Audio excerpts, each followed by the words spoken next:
سبق نمبر 131، سورۃ الاعراف کا رکوع نمبر 12، آیت نمبر 94 تا 99۔ قرآن مجید کی تلاوت حرفی، لفظی اور با محاورہ ترجمہ بما تشریح حافظ محمد قاسم خان کی آواز میں۔ بسم اللہ الرحمن الرحیم۔ وما ارسلنا فی قریۃ من نبی الا اخذنا اہلها بالبأساء والضراء لعلهم يضرعون۔ وما اور نہیں، ارسلنا بھیجا ہم نے، فی قریۃ کسی بستی میں، من نبی کوئی نبی، الا مگر، اخذنا پکڑا ہم نے، اہلہا اس کے باسیوں کو، بالبأساء ساتھ سختیوں کے، والضراء اور مصیبتوں کے، لعلہم تاکہ وہ، یضرعون عاجزی کریں۔ پوری آیت۔ اور ہم نے کسی بستی میں کوئی نبی نہیں بھیجا مگر اس کے باسیوں کو ہم نے سختیوں اور مصیبتوں میں مبتلا کیا تاکہ وہ عاجزی کریں۔ ثم بدلنا مكان السيئة الحسنة حتى عفوا وقالوا قد مس آباءنا الضراء والسراء فأخذناهم بغتة وهم لا يشعرون۔ ثم پھر، بدلنا بدلا ہم نے، مکان السیئاتی برائی کی جگہ، الحسنۃ بھلائی کو، حتیٰ یہاں تک کہ، عفو بڑھ گئے وہ، وقالو اور بولے وہ، قد مسا بے شک پہنچ چکیں، آباءنا ہمارے باپ دادا کو، الضراء مصیبتیں، والسراء اور تکلیفیں، فاخذناہم پھر پکڑ لیا ہم نے ان کو، بغتتاً اچانک، وہم اور وہ، لا یشعرون نہیں شعور رکھتے تھے۔ پوری آیت۔ پھر ہم نے برائی کی جگہ اچھائی بدل دی یہاں تک کہ وہ زیادہ ہو گئے اور کہنے لگے یقیناً ہمارے آباء و اجداد کو بھی تنگی اور ترشی پہنچتی رہی، پھر ہم نے اچانک انہیں پکڑ لیا اور وہ بے خبر ہی رہے۔ وَلَوْ أَنَّ أَهْلَ الْقُرَىٰ آمَنُوا وَاتَّقَوْا لَفَتَحْنَا عَلَيْهِم بَرَكَاتٍ مِّنَ السَّمَاءِ وَالْأَرْضِ وَلَٰكِن كَذَّبُوا فَأَخَذْنَاهُم بِمَا كَانُوا يَكْسِبُونَ۔ وَلَوْ أَنَّ اور اگر یہ کہ، اہل القریٰ بستیوں والے، آمنوا ایمان لے آتے، واتقوا اور پرہیزگار بن جاتے، لفتحنا تو ہم ضرور کھول دیتے، علیہم برکات ان پر برکتیں، من السماء والارض آسمان اور زمین سے، ولیکن کذبوا اور لیکن جھٹلایا انہوں نے، فاخذناہم پھر پکڑ لیا ہم نے ان کو، بما بسبب اس کے جو، کانو تھے وہ، یکسبون کماتے۔ پوری آیت۔ اور اگر بستیوں والے ایمان لاتے اور پرہیزگار بن جاتے تو ہم ان پر آسمان اور زمین کی برکتیں کھول دیتے، لیکن انہوں نے جھٹلایا اور پھر ہم نے ان کو پکڑ لیا بوجہ اس کے جو وہ کماتے تھے۔ أَفَأَمِنَ أَهْلُ الْقُرَىٰ أَن يَأْتِيَهُم بَأْسُنَا بَيَاتًا وَهُمْ نَائِمُونَ۔ افامینہ کیا بے خوف ہو گئے ہیں، اہل القریٰ بستیوں والے، ان یأتیہم کہ آن پہنچے ان پر، بأسنا ہمارا عذاب، بیاتاً رات کے وقت، وہم اور وہ، نائمون سو رہے ہوں۔ پوری آیت۔ کیا بستیوں والے نہ ڈر ہو گئے ہیں کہ انہیں راتوں رات ہمارا عذاب آن پہنچے اور وہ سوئے پڑے ہوں۔ أَوَأَمِنَ أَهْلُ الْقُرَىٰ أَن يَأْتِيَهُم بَأْسُنَا ضُحًى وَهُمْ يَلْعَبُونَ۔ أَوَأَمِنَ کیا بے خوف ہو گئے ہیں، اہل القریٰ بستیوں والے، ان یأتیہم کہ آن پہنچے ان پر، بأسنا ہمارا عذاب، ضحًا دن چڑھے، وہم اور وہ، یلعبون کھیل رہے ہوں۔ کیا بستیوں والے نہ ڈر ہو گئے ہیں کہ انہیں دن چڑھے ہمارا عذاب آن پہنچے اور وہ کھیل میں مشغول ہوں۔ أَفَأَمِنُوا مَكْرَ اللَّهِ فَلَا يَأْمَنُ مَكْرَ اللَّهِ إِلَّا الْقَوْمُ الْخَاسِرُونَ۔ افامنو کیا وہ بے خوف ہو گئے ہیں مکر اللہ اللہ کی تدبیر سے فلا یأمن سو کوئی نہیں بے خوف ہوتا مکر اللہ اللہ کی تدبیر سے الا القوم الخاسرون مگر نقصان اٹھانے والی قوم۔ پوری آیت۔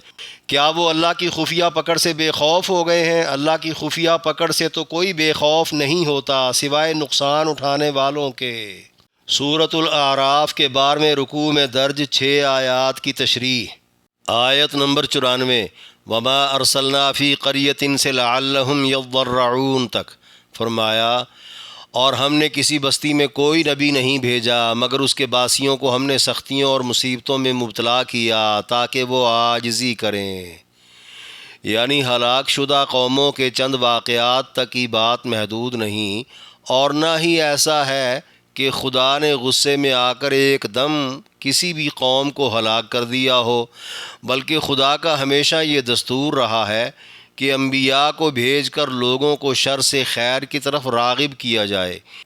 اس دوران طویل عرصے تک لوگوں کو سنبھل جانے کے بے شمار مواقع دیے جائیں۔ پھر جب لوگ مشرکانہ، ظالمانہ اور مجرمانہ روش ترک نہ کرتے تو شروع میں کچھ سختیاں اور مصیبتیں نازل کی جاتیں جن کا مقصد فقط لوگوں میں عاجزی اور رجوع پیدا کرنا ہوتا۔ یہ انسان کی فطرت ہے کہ سختی اور تنگی میں عاجز ہو کر بات سن بھی لیتا ہے اور مان بھی لیتا ہے، بلکہ خدا کے قریب بھی ہو جاتا ہے۔ آیت میں لفظ البأساء کا معنی فقر و فاقہ اور مالی نقصان کے ہیں، اور لفظ الضراء کا معنی بیماری، خوف اور جانی نقصان کے ہیں۔ چنانچہ تجارتی خسارے، قحط سالی، مصائب و آلام اور جنگی نقصانات میں مبتلا ہونے سے بعض لوگوں کا غرور ٹوٹ جاتا، ان کے دل نرم پڑ جاتے اور وہ نبیوں کی دعوت کو قبول کر لیتے۔ اسی طرح کبھی خوشحالی بھی عطا کر دی جاتی، جس کا ذکر اگلی آیت میں آ رہا ہے۔ آیت نمبر 95 ثم بدلنا سے وہم لا یشعرون تک فرمایا، پھر ہم نے برائی کی جگہ اچھائی بدل دی یہاں تک کہ وہ زیادہ ہو گئے اور کہنے لگے یقیناً ہمارے آباء و اجداد کو بھی تنگی اور ترشی پہنچتی رہی، پھر ہم نے اچانک انہیں پکڑ لیا اور وہ بے خبر ہی رہے۔ یعنی انبیاء کی دعوت و تبلیغ کے دوران ہی بعض دفعہ بدحالی ختم کر کے خوشحالی عطا کر دی جاتی کہ شاید خدا کے احسان مند ہو کر وہ شکر گزاری میں ہی سیدھا راستہ اپنا لیں۔ بہرکیف ہر طرح کے اچھے برے حالات وارد کر کے ایک تعداد جب چھانٹ لی جاتی تو پیچھے ضدی اور جابر قسم کے وہ لوگ بچ جاتے جو مال و اولاد کی کثرت پر گھمنڈ کرنے لگتے اور کہتے یہ دکھ سکھ تو زمانہ قدیم سے زندگی کا حصہ رہے ہیں، تب جا کر ایسے بدبختوں پر اچانک عذاب آتا کہ پتہ ہی نہ چلتا۔ یہی حالات نبی علیہ السلام کی بعثت کے بعد اس وقت پیدا کیے گئے جب قریش مکہ نے سخت رویہ اختیار کیا تو بقول ابن عباس اور ابن مسعود رضی اللہ عنہما نبی علیہ السلام نے دعا فرمائی، اے پروردگار یوسف علیہ السلام کے زمانے میں جیسا قحط پڑا تھا ویسا قحط نازل کر کے میری نصرت فرما۔ پھر جب قحط وارد ہوا تو لوگ مردار اور چمڑے تک کھانے پر مجبور ہو گئے۔ آخر کار ابو سفیان جو ابھی تک کافر تھے، ان کی قیادت میں کفار مکہ کا ایک وفد نبی علیہ السلام کے پاس دعا کے لیے حاضر ہوا۔ آپ کی بابرکت دعا سے بارشوں کے بعد جوں ہی حالات بہتر ہوئے تو کفار نے پھر سے اکڑنا شروع کر دیا، بلکہ نبی علیہ السلام کی طرف جن کا تھوڑا بہت جھکاؤ ہوا تھا انہیں بھی یہ کہہ کر ایمان لانے سے روکنا شروع کر دیا کہ یہ تو گردش زمانہ ہے، اچھے برے دن تو آتے ہی رہتے ہیں، پہلے بھی تو قحط پڑا ہی کرتے تھے وغیرہ وغیرہ۔ لہٰذا حالات کی تبدیلیوں کو عذاب کے اشارے سمجھ بیٹھنا اور پریشان ہو کر آباء و اجداد کے طور طریقے چھوڑ دینا کوئی عقل مندی نہیں۔ اسی موقع محل کی مناسبت سے نبی علیہ السلام کا فرمان بھی ہے، تنگی ترشی سے مومن کی اصلاح ہوتی چلی جاتی ہے، یہاں تک کہ جب وہ مصائب کی بھٹی سے نکلتا ہے تو ساری کھوٹ سے صاف ہو کر نکلتا ہے۔ لیکن منافق کی حالت گدھے جیسی ہوتی ہے جسے کچھ سمجھ نہیں آتی کہ اس کے مالک نے اسے باندھا کیوں تھا اور کھولا کیوں ہے۔ آیت نمبر 96 وَلَوْ أَنَّ أَهْلَ الْقُرَىٰ فَأَخَذْنَاهُمْ بِمَا كَانُوا يَكْسِبُونَ تک فرمایا، اور اگر بستیوں والے ایمان لاتے اور پرہیزگار بن جاتے تو ہم ان پر آسمان اور زمین کی برکتیں کھول دیتے، لیکن انہوں نے جھٹلایا اور پھر ہم نے ان کو پکڑ لیا بوجہ اس کے جو وہ کماتے تھے۔ یعنی جن جن بستیوں میں اللہ کا عذاب آیا ان کے باسی اگر ایمان و تقوی کا راستہ اختیار کرتے تو نہ صرف بچ جاتے بلکہ برکتوں سے مالا مال ہو جاتے، لیکن ایسا نہ ہوا، الٹا دین کو جھٹلانے کے سبب ہلاک ہو گئے۔ قرآن کی دیگر آیات اور مفسرین کے اقوال میں آسمان کی برکات سے مراد مفید اور برموقع بارشیں ہیں، اور زمین کی برکات سے مراد پیداوار میں اضافہ ہے۔ اس ظاہری خوشحالی کے علاوہ برکات کا ایک باطنی مفہوم بھی ہے۔ مفسرین نے اس میں بہت سی باتیں شامل کی ہیں جن کا خلاصہ یہ ہے کہ تھوڑے سے وقت میں، تھوڑی سی چیز میں اور تھوڑی سی محنت میں راحت و سکون کے ساتھ زیادہ سے زیادہ ثمرات مل جاتے ہیں، اور اس میں دست قدرت کے علاوہ کوئی سبب کار فرما نہیں ہوتا۔ بعضوں نے برکات کے مفہوم میں یہ بھی کہا ہے، ایمان و تقوی کی بدولت جو نعمتیں ملتی ہیں وہ نہ تو مضر ہوتی ہیں اور نہ ہی ضائع ہوتی ہیں۔ اس کے برعکس حق جھٹلانے والوں کو جو نعمتیں دی جاتی ہیں، ایک تو وہ بطور مہلت کے ہوتی ہیں جو کسی وقت بھی چھینی جا سکتی ہیں، دوسرا اول تو آخرت میں ضرور لیکن کبھی کبھی دنیا میں بھی وبال اور عذاب بن جاتی ہیں۔ مفسرین کا یہ بھی کہنا ہے، اگر خوشحالی میں خدا کی بندگی نصیب ہوتی رہے تو سمجھ لو یہ خوشحالی انعام ہے، اور اگر بندگی نصیب نہ ہو تو خوشحالی صرف مہلت ہے جس کے بعد عذاب یقینی ہے۔ گزشتہ امتوں کے عذابوں کی طرح کوئی بڑا مہلک عذاب نہ بھی آئے، تاہم زلزلے، سیلاب، طوفان، آتش فشاں، وبائیں اور دیگر کئی قسم کی آفتیں مصیبتیں فی زمانہ بھی کہیں نہ کہیں کسی نہ کسی درجے میں رونما ہے۔ آج کل کورونا بھی کسی بڑی مصیبت سے کم نہیں جس نے پوری دنیا کو ہلا کر رکھ دیا ہے۔ آیت کا مقصود یہ نہیں کہ تباہ شدہ قوموں کا مقدر بدل سکتا تھا، بلکہ تنبیہ مقصود ہے کہ کوئی ان جیسا طرز زندگی نہ اپنائے، ورنہ برکت تو ہوگی نہیں، الٹا گرفت ہو جائے گی اور زندگی بھی تھکا دے گی۔ بحوالہ تفسیر معالم العرفان بروایت امام ترمذی، نبی علیہ السلام کا ارشاد ہے، اللہ نے فرمایا، میرے بندو تم میری بندگی کے لیے اپنے آپ کو فارغ کر لو، میں تمہارے دلوں کو غنا سے بھر دوں گا اور تمہاری محتاجی ختم کر دوں گا، اور اگر تم نے ایسا نہ کیا تو میں تمہارے دلوں کو تفکرات اور اندیشوں سے بھر دوں گا اور تمہاری محتاجی کبھی دور نہ ہوگی۔ آیت نمبر 97-98 افامن اہل القریٰ سے وہم یلعبون تک فرمایا، کیا بستیوں والے نہ ڈر ہو گئے ہیں کہ انہیں راتوں رات ہمارا عذاب آن پہنچے اور وہ سوئے پڑے ہوں؟ یعنی یہ سخت دھمکی ہے ان لوگوں کے لیے جو خدا کی بغاوت اور نبی کی مخالفت میں کمر بستہ ہیں اور سابقہ قوموں پر نزول عذاب کے اسباب اور واقعات کو اچھی طرح جاننے کے باوجود مکمل فراموش کر چکے ہیں۔ بقول مفسرین، بستیوں والوں سے کفار مکہ اور ارد گرد کے کافر مراد ہیں جو بے فکر ہو کر نبی علیہ السلام کی صریح مخالفت کر رہے تھے۔ بے فکری یا رات کی نیند جیسی مراد ہے یا پھر رات کے کسی پہر کی مراد ہے؟ کیا وہ یہ سمجھ بیٹھے ہیں کہ عذاب نہیں آ سکتا؟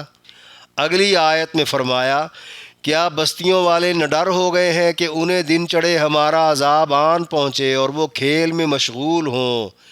یعنی رات جیسی بے فکری کی طرح دن میں کام کاج کی مصروفیت سے کہیں بڑھ کر کھیل کود کی مشغولیت میں یا عین کھیل کھیلتے وقت کی بے فکری مراد ہے۔ یہ مجرم لوگ کیا سمجھ بیٹھے ہیں کہ انہیں ہلاک نہیں کیا جا سکتا؟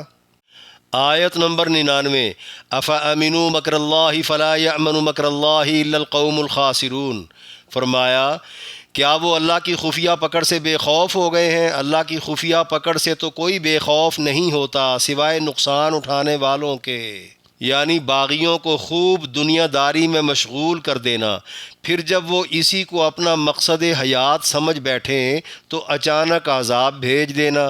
یہی خدا کی خفیہ تدبیر ہے جس کے ابتدائی آثار تک عین وقت پر ہی سامنے آتے ہیں۔ انتہائی مخفی درجے کی اس تدبیر سے وہی لوگ غافل بنے رہتے ہیں جن کے مقدر میں ہی نقصان یعنی کفر ہو۔ بقول مفسرین، خدا کے عذاب سے بے خوف ہونا کفر ہے۔ بحوالہ تفسیر در منصور، امام ابن ابی حاتم نے زید ابن اسلم رحمہ اللہ سے روایت کیا ہے کہ خدا نے فرشتوں سے فرمایا، یہ کیسا ڈرنا ہے، حالانکہ میں نے تو تمہیں اس مقام و مرتبے پر فائز کیا ہے جس پر تمہارے علاوہ کوئی ہے نہیں۔ فرشتوں نے عرض کیا، اے ہمارے رب، ہم تیری خفیہ تدبیر سے امن میں نہیں، اور تیری خفیہ تدبیر سے کوئی امن میں نہیں ہو سکتا مگر وہ قوم جو خسارے میں ہے۔ امام ابن ابی حاتم کی اسماعیل ابن رفع رضی اللہ عنہ سے روایت ہے کہ اللہ کی خفیہ تدبیر سے امن میں ہونے کا مطلب یہ ہے کہ بندہ گناہ پر قائم رہے، درا حال ہے کہ وہ اللہ سے مغفرت کا طالب بھی ہو۔